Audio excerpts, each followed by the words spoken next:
The proclamation of the Holy Gospel according to Luke.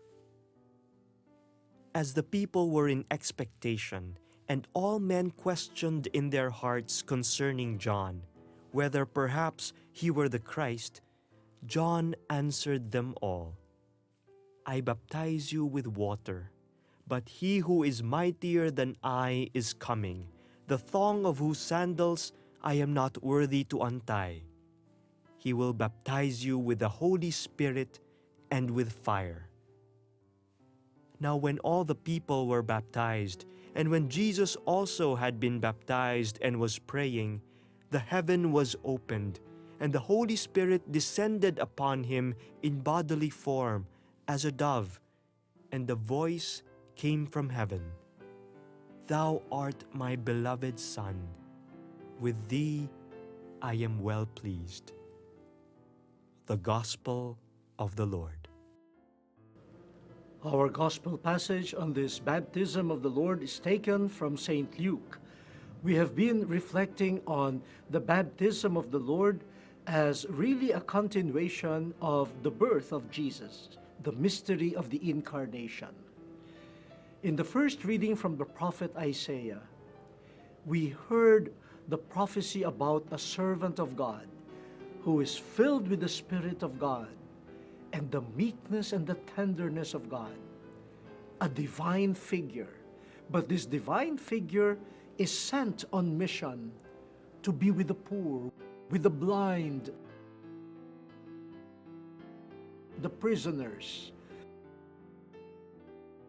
So being on the side of God also means being totally immersed in the realities, especially of the poor, the downtrodden, the divine and the human.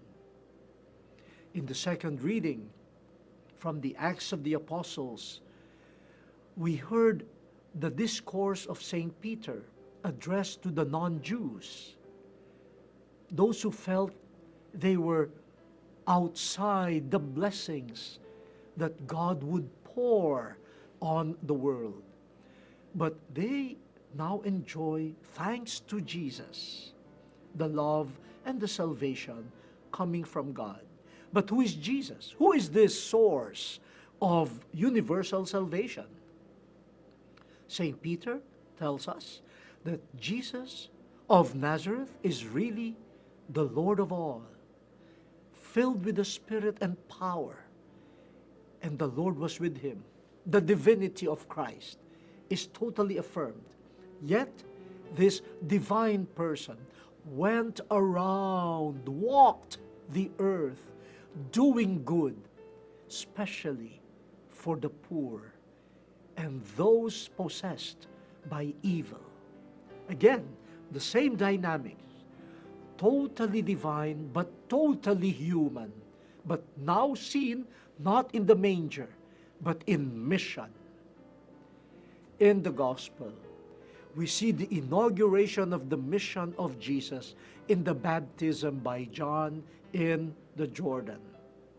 And as I said, this is a continuation of the story of Jesus' birth, but moving from the manger to the Jordan. It seems that the prophecy of Isaiah was well known, and not only Isaiah's prophecy, all the prophets spoke of this future that would be bright for Israel. And part of that bright future was the coming of a Messiah, what the first reading depicted as a servant of God. So the anticipation was there, was quite high. And people looking at John the Baptist, seeing his lifestyle, hearing his words, were quite amused. Could he be the Messiah? Could he be the one we have been waiting for? Could he be the promised one?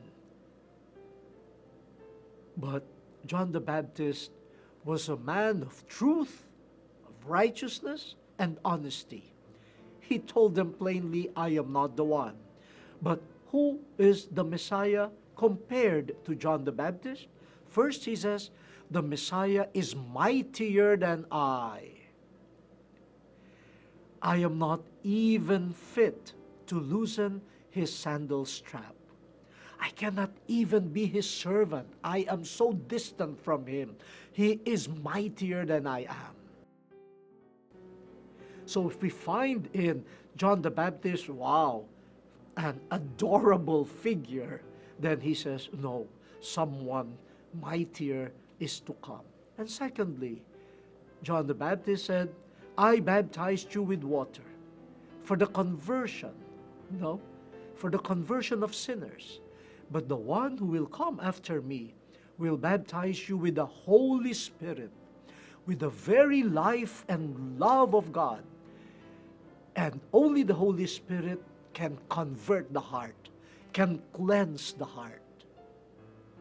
So the baptism by the Spirit that the Mighty One would bring would effect an interior change, which the baptism of St. John would not be able to fulfill.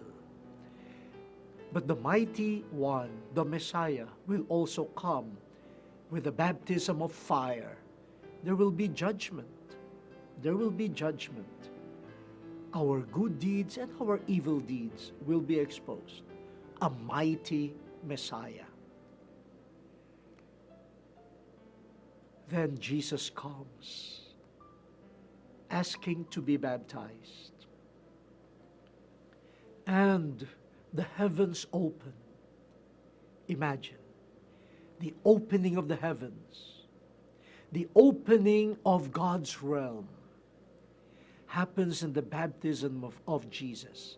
And the voice declares, who is this person?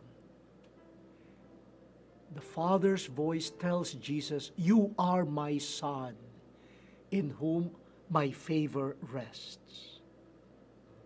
It's a message to Jesus. You may be from Nazareth. You may be the son of Mary and Joseph. But I tell you, you are my Son.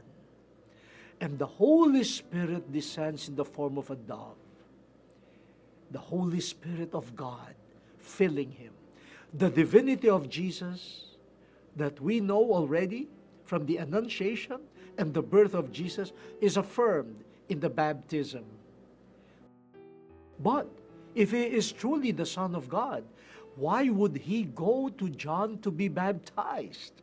John himself said that this baptism is for sinners. The Son of God has no sin. But Jesus does this. Jesus lines up with the sinners in order to show us an important aspect of the incarnation and his mission. He comes as one among us, Emmanuel. He comes as a brother. He comes to embrace our misery, our weakness. He cannot embrace sin, for it ruins us. But he will now understand our temptations and our weaknesses. And that's the beginning of his mission. His mission is to come as God's Son, but also as a lowly, merciful brother from Nazareth to us. What a beautiful combination. Full divinity and full humanity expressed in the saving mission that he has received from the Father for our benefit. This is the logic of the incarnation, and it is the logic of the baptism and the whole ministry of Jesus until he faces his death and resurrection.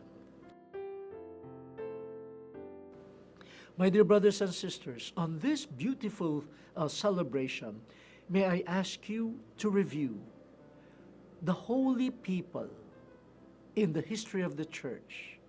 Holiness, being on God's side, being filled with the Holy Spirit, means also to be driven to mission, solidarity with the suffering. I cannot say, I will be holy for God and ignore the poor. I cannot say, I will be for the poor and ignore spirituality. They always come together. Look at Mother Teresa of Calcutta, spending long hours in prayer, communion with God. But that communion with God drives her to be in communion with the poor and the suffering. That's baptism. That's being part of Jesus' mission and birth. The word has been exposed. Let us now fulfill it.